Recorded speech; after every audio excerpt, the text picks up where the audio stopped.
नमस्कार बच्चों, BA final year की क्लास में स्वागत है। यहाँ पर श्री कृष्ण अर्जुन को बुद्धि योग के बारे में समझा रहे हैं। वो बता रहे हैं कि किस प्रकार से तुम्हें अपने कर्तव्य का निर्वाह करना है, वही योग है। और बुद्धि से युक्त जो व्यक्ति होता है वो पाप से मुक्त हो जाता है। वो कहते हैं, बुद्धि युक्तो जहाति है उभे सुकृतो दुष्कृते तस्मात् योगाय युज्यस्व योगः कर्मसु कौशलम।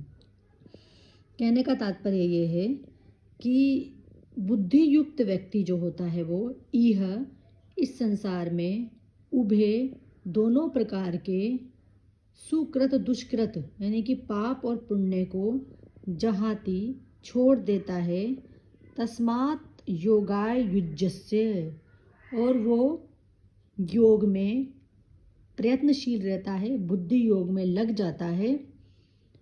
और कर्मसु कौशलः योगम, योगः कर्मसु कौशलम, यानी कि कर्म में कुशलता को प्राप्त कर लेना ही योग है। कर्म में कुशलता प्राप्त करने से तात्पर्य है कि तुम्हें निष्काम भाव से युक्त होकर के कर्म करना है।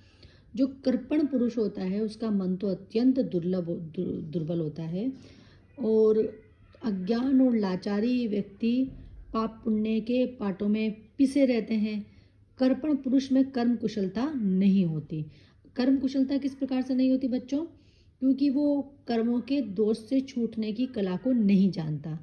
तो बुद्धि योग जो है, तुम्हें उसमें अगर तुम रम जाओगे तो पुण्य कर्मों में तुम्हारी आसक्ति वो नहीं होने देगा, और पुण्यों के फल से सुख भोगने की इच्छा नहीं होगी, और भोग का फल रोग और बंधन है। कहने का तात्पर्य है कि तुम जब बुद्धि युक्त होकर कर्म करोगे तो सुकृत और दुष्कृत यानी कि पाप और पुण्य दोनों से मुक्त हो जाओगे, और कर्म में कुशलता प्राप्त कर लोगे, कर्म में चतुरता प्राप्त कर लोगे। कर्म में चतुरता प्राप्त करने से मतलब है कि तुम राग से मुक्त हो जाओगे। अगर हम पुण्य कर्मों का राग रखते हैं कि मेरे कर्म पुण्य वाले ही हों, सारे पाप वाले नहीं हों, और पाप कर्मों को छोड़ देने का अभिमान रखते हैं, तो ये भी एक प्रकार से पाप है। और पुण्य कर्मों का राग रखना भी बंधन है।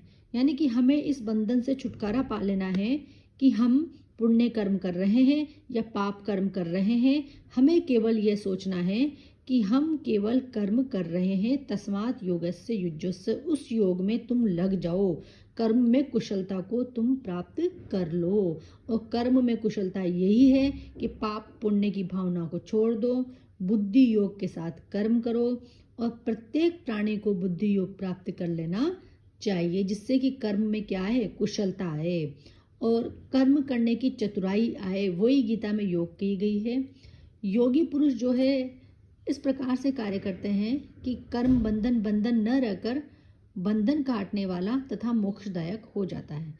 और जो कर्म योगी हैं उनकी ये विशेषता होती है कि वह सुख, स्वर्ग और धर्म को भी अपने कर्तव्य पालन से श्रेष्ठ नहीं मानते, और ऐसे कर्मों का फल अखंड आनंद प्राप्त करने वाला होता है। कहने का तात्पर्य, सब प्रकार के कर्म के बंधनों से मुक्त होकर कार्य करो, बुद्धि कर्म में कुशलता का ध्यान रखो। अर्थात कर्म कर रहे हो, लेकिन कर्म अगर राग द्वेष फल की इच्छा इन सब से युक्त होकर कर रहे हो तो वो कुशल कर्म नहीं है।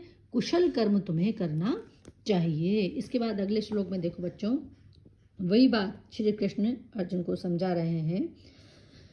कर्मजं बुद्धि युक्तो ही फलम त्यक्त्वा मनीषिणः जन्म बंध विनिर्मुक्ता पदम गच्छति अनयम अयम। अर्थात कहने का तात्पर्य है यहाँ पर कि अपने कर्म में जो कुशलता है उसको योग बताया गया है, और श्री कृष्ण ने अर्जुन को पुनः उपदेश देते हुए कहा है कि तुम्हें तुच्छ फल का परित्याग कर देना चाहिए, और तभी तुम जो है परम पद को प्राप्त कर पाओगे ही। क्योंकि बुद्धि युक्ता मनीषिणः, कि बुद्धि योग से युक्त जो मनीषी व्यक्ति होते हैं, ज्ञानी व्यक्ति होते हैं, वो कर्मजम फलम त्यक्त्वा, कर्मजम कर्म से उत्पन्न होने वाले फलों को छोड़कर जन्म बंधन विनिर्मुक्ता, जन्म और बंधन से छूट जाते हैं।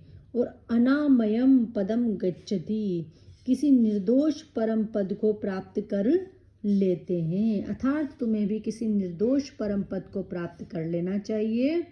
तुम्हें भी कर्म के बंधन से मुक्त हो जाना चाहिए, क्योंकि बुद्धि युक्ता मनुष्यणा, जो बुद्धि युक्त मनुष्य होते हैं, बुद्धि युक्त मनुष्य से मतलब है यहाँ पर जो कि कर्म में कुशलता की बुद्धि से युक्त समझदार व्यक्ति होते हैं, वो कर्म से उत्पन्न होने वाले फलम त्यक्त्वा, फल को छोड़कर जन्म और बंधन के मृत्यु के बंधन से मुक्त हो जाते हैं। और अनामयम पदम गच्छति, किसी निर्दोष पद को प्राप्त कर लेते हैं। कहने का तात्पर्य यह है कि तुम अगर निर्दोष पद को प्राप्त करना चाहते हो, मोक्ष को प्राप्त करना चाहते हो, तो ऐसी परिस्थिति में तुम्हें कर्म के फल का परित्याग कर देना चाहिए। सुख दुख लाभ हानि आदि जो भी हैं वो कर्तव्य पथ से तुम्हें विचलित नहीं कर पाएंगे, और तुम समत्व भाव के साथ सब प्रकार के कर्मों को करते चले जाओगे। तुम पाप और पुण्य के बोझ से भी नहीं डरोगे। यानी कि तुम्हें कर्म योगी बनना है, बुद्धि युक्त कर्म योगी बनना है, और बुद्धि प्रत्येक कर्म में तीव्र और विकार रहित होती है। और चित्त शुद्धि के क्रम से जो मन को वश में कर लेना है और फल की इच्छा नहीं करना है, तभी तुम मनीषी कहलाओगे। और जो सोच समझकर विचार पूर्वक आत्मबुद्धि से काम करता है वो मनीषी कहलाता है। तो अगर तुम्हें मनुष्य बन जाना है तो मनीषी जन जो है वो कर्म के फलों को छोड़ देते हैं और उनसे उनको लाभ होता है। कर्म के फलों को छोड़ने से क्या होता है, यानी कि हम कर्म तो करते चले जाते हैं किंतु उसके फल की किसी प्रकार की इच्छा नहीं रखते। तो ऐसी परिस्थिति में हम जन्म मृत्यु के बंधन से मुक्त हो जाते हैं और निर्दोष उस परम पद को, श्रेष्ठ पद को, उस निर्दोष पद को हम प्राप्त कर लेते हैं, उस श्रेष्ठ पद को हम प्राप्त कर लेते हैं। तो तुम्हें कर्म करना है यहाँ पर, हे अर्जुन, तुम्हें अगर तुम यहाँ पर युद्ध करोगे, अपना कर्तव्य मानकर युद्ध करोगे, इसके फल की इच्छा के बगैर अगर तुम युद्ध करोगे, तो तुम ऐसी परिस्थिति में जन्म और मृत्यु के बंधन से मुक्त हो जाओगे और बिल्कुल श्रेष्ठ परम पद की जो है तुम प्राप्ति कर लोगे। बिल्कुल निर्दोष परम पद की तुम प्राप्ति कर लोगे। राग द्वेष शोक चिंता आदि जितने भी विकार हैं उन सब से तुम मुक्त हो जाओगे।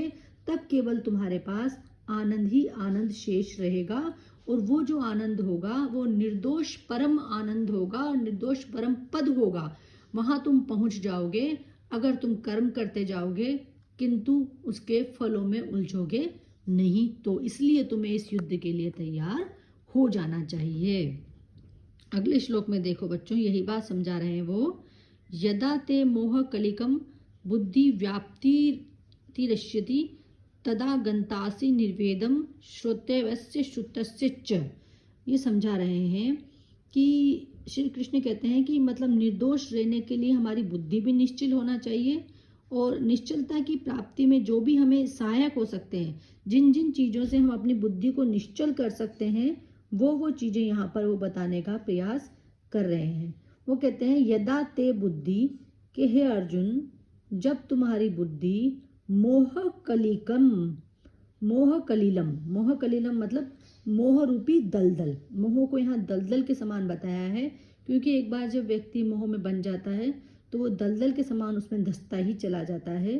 मोह कलिकम, मोह रूपी दलदल को व्यतितारिष्यति, पूरी तरह से पार कर लेगी, और तुम श्रोतस्य श्रुतस्य च निर्वेदम गंतासी, और तुम सुनने योग्य को सुनकर के वैराग्य को प्राप्त, निर्वेदम वैराग्य को गंतासी प्राप्त कर लोगे। कहने का तात्पर्य यह है कि जब तुम मोह रूपी दलदल से तुम्हारी बुद्धि पार कर जाएगी, व्याति तरशीति उसको पार कर लेगी, यानी कि जो तुम्हें अपने अपने बंधु बांधवों से मोह है, इस मोह को तुम पार कर लोगे तो तुम्हारी बुद्धि भी जो है निर्वेद को प्राप्त कर लेगी। आज तुम मोह के कारण ही ये युद्ध नहीं कर पा रहे हो, किंतु मोह तो एक दलदल के समान है, इसके पार होने पर कहने सुनने का कोई महत्व नहीं रह जाएगा। कर्म करने की कुशलता तुम्हारे अंदर स्वयं ही प्रस्फुटित हो जाएगी। वेद वाणी में उतर आते हैं। जिस प्रकार जैसे ज्ञान की आवश्यकता होती है वैसा फल मिल जाता है। तुम जब मोह के कीचड़ से निकालने वाली एकमात्र आत्मा है और हृदय से प्रयत्न करने वाला कीचड़ में से भी कमल की भांति ऊपर उठ जाता है, तो उसी प्रकार से तुम सत प्रयत्नों और देवी कृपा से अपने कर्तव्य बुद्धि को जागृत करो और तुम इस मोह के दलदल से बाहर निकलो। मोह के दलदल से बाहर निकल के तुम युद्ध करने के लिए तैयार हो जाओ। जब तुम युद्ध करने के लिए तैयार हो जाओगे तो तुम्हारी बुद्धि श्रेष्ठ हो जाएगी। मोह से बाहर निकलने के बाद तुम परम पद को प्राप्त कर लोगे। इसलिए तुम्हें ये युद्ध कर लेना ही चाहिए। आज इतना ही लेंगे बच्चों।